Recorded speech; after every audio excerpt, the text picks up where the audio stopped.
Hey guys, hello. Ketemu lagi di Ilvan Monolog. Kalau yang baru pertama kali dengar podcast gue ini akan bahas banyak hal soal history, politics, foreign affair, work, karena gue kerja di HR anyway, tech, tapi dari sudut pandang yang agak beda. Gue akan banyak bahas tentang why we do things this way and not the other way. Dan podcast gue akan banyak mengupas hal-hal yang berbeda dan mengkritisi hal-hal yang kelihatannya biasa aja. Jadi iya ya, kenapa nggak kayak gitu aja? Gue berharap podcast-podcast gue ke depannya bakal membantu kita, manusia Indonesia, jadi lebih kritis, bijak, dan tepat dalam menyikapi suatu hal.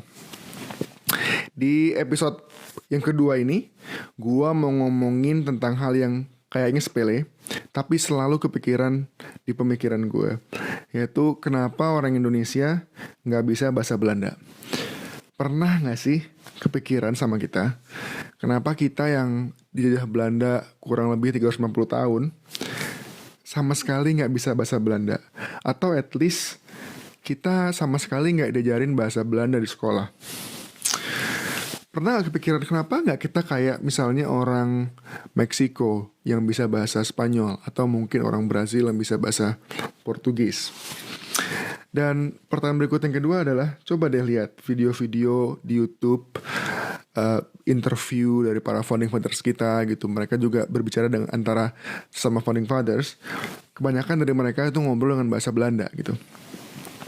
Dan next questionnya adalah, kalau mereka bisa bahasa Belanda, kenapa kita sebagai generasi penerus juga tidak diajarkan bahasa Belanda? Apakah ini semata-mata karena anti-imperialisme, anti-kolonialisme, sehingga kita nggak diajarin tanpa peduli soal misalnya ada ilmu pengetahuan di sana, ada linguistic knowledge di sana yang perlu kita pelajari. Dan sampai hari ini tuh juga nggak berbekas gitu penutur bahasa Belanda di Indonesia. Kalaupun ada, paling mereka yang belajar bahasa Belanda secara profesional di kursus atau di kuliah gitu. Kalaupun juga ada, mungkin yang sekedar warisan dari omanya mereka. Tapi mungkin jumlahnya atau figurnya sangat sedikit. Dan gue juga honestly mikir bahasa Belanda juga gak sepopuler bahasa Inggris. Jadi orang gak terinsentif untuk belajar bahasa Belanda juga gitu. Dan mungkin lebih milih bahasa Inggris. Nah, sebelum kita ngeliat dengan detail, gue mau mengajak teman-teman untuk melihat kenapa. Tetapi sebelum itu, coba kita compare bagaimana style kolonialisme yang dibawa dari beberapa negara. Jadi gue mau coba bangun studi komparatif nih. Kita kan bandingin Prancis, Inggris, dan Belanda dalam beberapa karakteristik. Misalnya adalah apa tujuan dari penjajahan mereka, metode edukasi, tingkat asimilasi budaya, dan apakah ada bahasa lain yang jadi bahasa pemersatu di tanah jajahan. Menurut gua paling nggak 4 hal ini yang bisa menjadi komparator yang cukup objektif terhadap kesimpulan kita nantinya tentang topik kita. Nah, pertama coba kita bahas Prancis. General trivia, profile singkat, let's go with this. Prancis, mereka mulai kolonialisme di abad 16 sampai tahun 60-an. Mulai dari North Africa, West Africa, terus juga ada di Asia, terutama di Vietnam.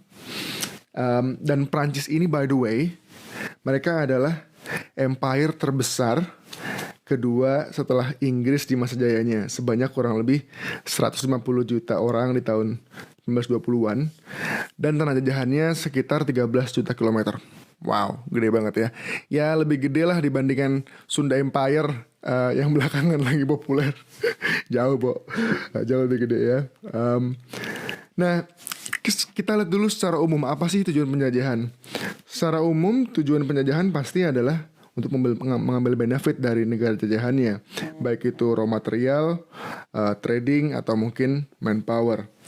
Tapi masing-masing punya tujuan yang spesifik untuk negara jajahannya. Prancis misalnya, selain hal yang gue sebutkan di atas, punya tujuan besar, yaitu, pardon my French, mission civilisatrice atau civilizing missions. Intinya adalah membuat orang-orang yang dulunya nggak civilized menjadi civilized dengan budaya Prancis dan bahasa Prancis. Nah, di tahun 1884, salah satu orang yang paling kuat mendukung kolonialisme di Prancis yang namanya Jules Ferry, dia bilang, bagi Prancis ini adalah sebuah responsibility karena high race atau ras yang lebih tinggi harus membantu untuk mengedukasi dan mencivilize lower race.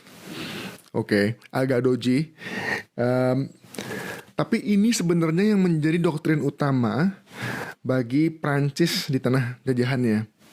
Ini terlihat sangat racist gitu, tapi kita juga harus put the context ini di abad ke-17, 18, di mana saat itu memang kolonialis ini sangat menguasai dan hampir terjadi rasisme di mana-mana gitu. Nah, salah satu kebijakan Prancis di tanah jajahannya adalah keharusan menggunakan bahasa Prancis di sekolah-sekolah dan penggunaannya yang besar-besaran. Mereka pernah berusaha untuk menggunakan bahasa lokal sebagai salah satu bahasanya, cuman nggak begitu berhasil gitu. Nah, ada dua hal penting yang menjadi tujuan utama kenapa bahasa Prancis digunakan secara masif. Yang pertama tadi, yang harus kita jadikan sebagai poin utamanya mereka adalah mission civilisatrice atau civilizing mission. Intinya, dengan mereka bisa berbahasa Prancis, mereka menjadi lebih beradab, mereka menjadi lebih berbudaya. Seperti itu. Salah satu quote yang menurut gue cukup menarik tapi juga miris, dari jurnal Charton tahun 1930, page 11. Mereka bilang, karena orang-orang Afrika dianggap tidak mampu mempunyai budaya intelektual mereka sendiri, maka Prancis harus membawa orang-orang Afrika menuju modernitas dengan memberikan bantuan kepada orang-orang lokal dan membawa orang-orang Afrika terhadap French consciousness. Wow, how proud they are with their own culture. But that is shocking, right? Can you imagine gitu. Jadi intinya adalah orang Prancis itu percaya bahwa culture mereka lebih superior terhadap culture negara jajahannya, dan mereka merasa ada kewajiban untuk membawa orang-orang Afrika tersebut menjadi lebih modern dan menjadi melek budaya Prancis gitu, yang mereka anggap lebih superior dibandingkan budaya lokal Afrika. To me, that's very shocking. Dan coba dipikirin teman-teman, budaya lokal kita misalnya dianggap tidak sesuperior budaya Barat. Tentu nggak sekarang, tapi zaman dulu. Dan itu menjadi hal yang lumrah dan menjadi justifikasi bahkan bagi adanya kolonialisme.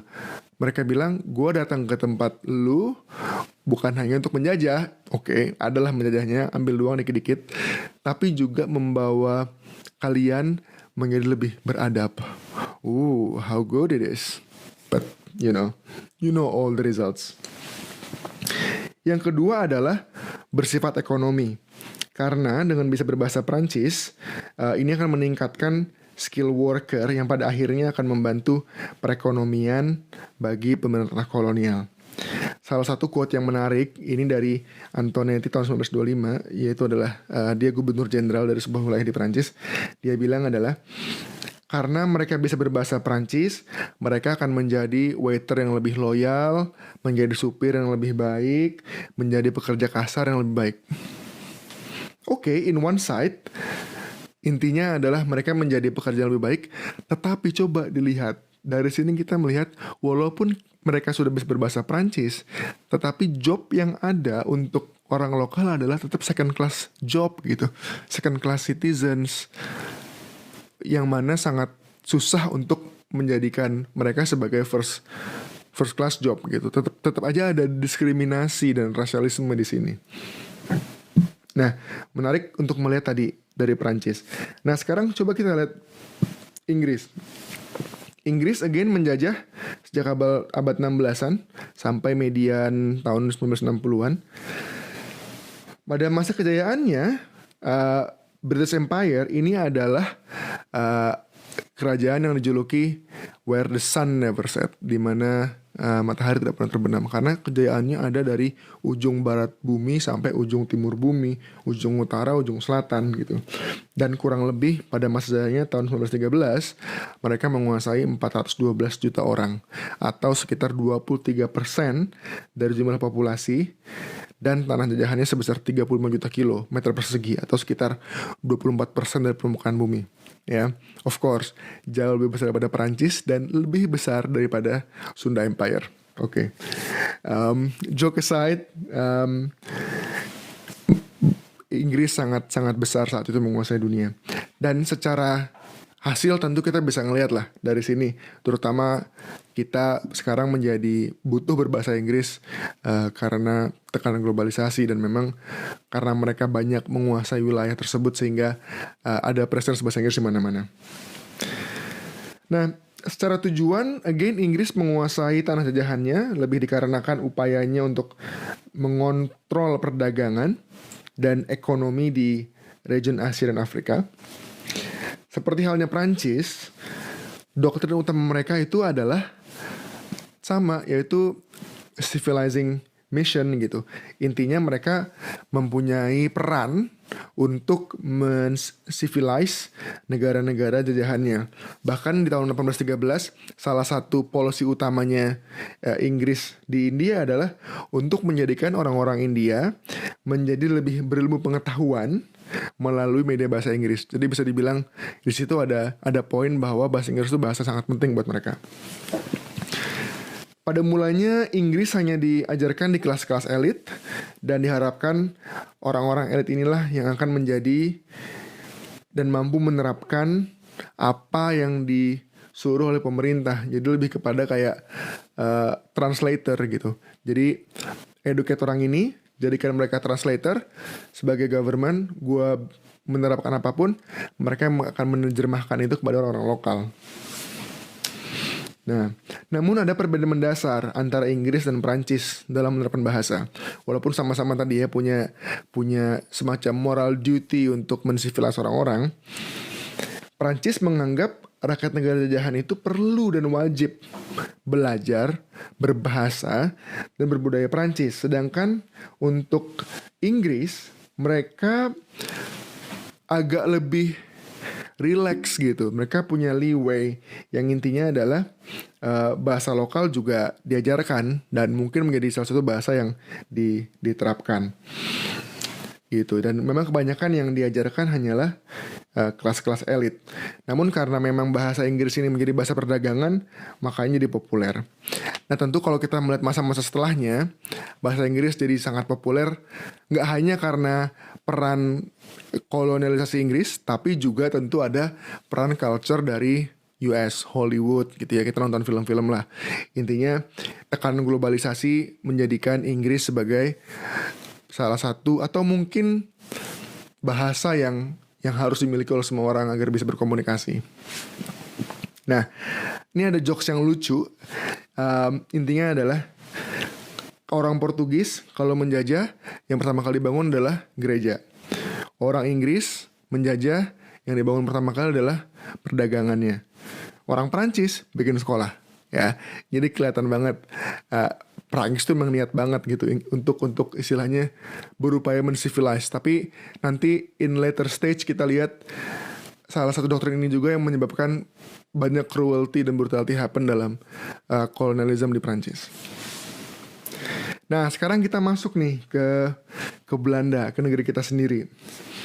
Nah seenggaknya gue melihat ada 2 faktor atau 3 faktor kenapa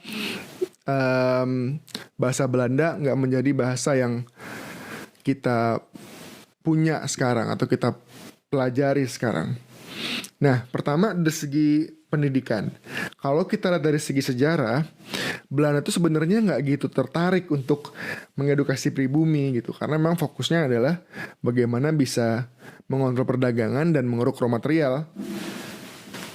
Nah, setelah berakhirnya masa Kalterstelsel atau tanam paksa dan mulai ada tekanan dari politisi liberal di parlemen Belanda sehingga diterapkan politik etis tahun 1901, barulah Belanda mulai mengupayakan sistem pendidikan yang terstruktur.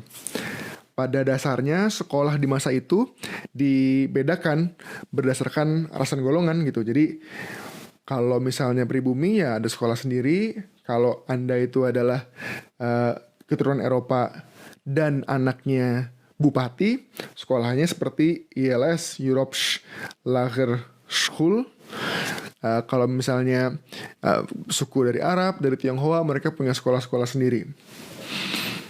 Dan ini memang kebanyakan bahasa pengantarnya bahasa Belanda gitu. Tapi sebagian besar rakyat kita itu tidak menikmati pengajaran yang seperti ini. Sebagian besar mereka itu dididik dalam sekolah kelas 2 atau mungkin kayak sekolah negeri sekarang gitu ya.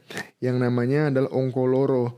Yang tujuannya itu simple banget. Intinya di sekolah itu cuman tujuannya bisa berhitung dan bisa baca. Intinya ya biar bisa memudahkan pekerjaan mereka sebagai mungkin petani atau peternak gitu. Dengan bahasa pengantar bahasa daerah. Nah, jadi kalau kita lihat secara sejarah pendidikan, ada part dari mana mereka bisa berbahasa Belanda karena sekolah yang ajarkan bahasa Belanda, tetapi sebagian besar enggak. Dan kurang lebih di tahun 45-an penutur bahasa Belanda itu ada sekitar 1 juta orang lah. Nah, faktor berikutnya adalah bahasa pemersatu atau bahasa Melayu yang kita miliki. Nah, bahasa Melayu itu sebenarnya sudah populer ribuan tahun yang lalu di Indonesia, terutama dalam perdagangan. Dan pada akhir tahun 40-50-an jumlah penuturnya sekitar 5%. Dan bahasa Melayu juga itu dianggap mudah untuk dipelajari dan juga diadop gitu dibandingkan bahasa-bahasa lain di Nusantara, sehingga adopsinya cukup cepat dan mudah. Lalu juga bahasa Melayu itu ternyata punya kedudukan yang cukup prestisius. Seperti jadi ada salah satu pelaut namanya dari Belanda Huygen van Lieshoten tahun 1614. Ketika dia ke Indonesia dibilang bahwa bahasa Melayu itu sangat prestisius bagi orang yang berpendidikan. Itu kayak bagi orang Belanda yang berpendidikan harus bisa bahasa Perancis. Jadi bahasa Melayu itu intinya harus bisa dimiliki orang-orang yang educated gitu. Terus juga faktor berikutnya kita tahu lah Sumpah Pemuda dan seterusnya. Lama-kelamaan juga pemerintah kolonial ngelihat, wah ini bahasa Melayu cukup efektif nih sebagai bahasa working gitu ya, working language gitu. Bahkan mereka mulai menjadikan bahasa Indonesia atau bahasa Melayu sebagai bahasa kedua. Nah, namun karena bahasa Melayu itu digunakan sebagai bahasa pemersatu setelah juga Sumpah Pemuda dan seterusnya, maka orang Belanda takut dengan berbahasa Indonesia mereka akan growing nationalism. In which betul banget gitu loh. Dan akhirnya bahasa Melayu itu mulai dilarang sama sekali di tahun 1932 gitu. Jadi intinya adalah kita bisa ngelihat bahwa bahasa Indonesia sangat mudah dipelajari dan menjadi bahasa yang lebih mudah gitu dipegang serta lebih nasionalis lah. Nah teman-teman, kalau kita lihat secara bahasa-bahasa kita, itu menurut Hendrik Meyer dari University of California, kurang lebih 1/5 dari bahasa Indonesia sekarang yang kita miliki itu punya akar di bahasa Belanda. Simple, misalnya kantor, itu bahasa Belandanya office atau kantor juga. Spur itu kalau di Belanda kayaknya semacam rel gitu ya. Kalau di Indonesia kayak mungkin kereta atau relnya misalnya, dan banyak hal-hal yang lain. Jadi ternyata kalau di trace juga ada sebagian besar dari kita yang punya bahasa kita yang sedikit berbahasa Belanda gitu. Nah, post-colonialism, bahasa Belanda juga nggak menjadi populer juga gitu. Pertama, of course, growing anti-colonialism gitu. Terutama setelah Belanda mulai masuk ke kita, agresi pertama, kedua, dan seterusnya. Orang semakin alergi gitu dengan penjajah yang mana mereka menggunakan bahasa Belanda gitu. Jadi sudahlah, di ditch gitu ya. Yang kedua juga, ini yang penting, Dutch itu bukan global language, beda dengan Inggris. Maka menurut salah satu peneliti, mereka bilang bahwa Indonesia itu lebih mudah menghilangkan bahasa Belanda ketimbang India atau Malaysia atau Singapura, karena bahasa Belanda bukan bahasa dunia. Sementara bagi India, bagi Malaysia, bagi Singapura, walaupun mungkin mereka nggak suka dengan imperialisme gitu, tapi mereka mau nggak mau harus bisa bahasa Inggris, karena at the end of the day ya Inggris dipakai di seluruh dunia gitu. Jadi mereka punya insentif untuk belajar bahasa penjajahnya, secara kasarnya begitu. Nah, tapi ini yang harus kita coba kritisi juga gitu. Elit kita itu menggunakan bahasa Belanda pada zaman dulu untuk berkomunikasi dalam keseharian. Dan disinilah menurut gue kenapa gue pikir mereka juga perlu mengajarkan kita bahasa Belanda, karena itu ada dua hal. Yang pertama, at least kalaupun bahasa Belanda nggak jadi bahasa nasional, in which gue nggak setuju, mungkin jadi bahasa kedua atau mungkin jadi bahasa ketiga gitu. Yang pertama adalah historical ties. Ada banyak banget bagian dari sejarah kita, dokumen-dokumen, tulisan, manuskrip, yang sistem hukum segala macam yang berbahasa Belanda. Dan dengan ketidakmampuan kita berbahasa Belanda, kita miss banyak banget bagian dari sejarah kita.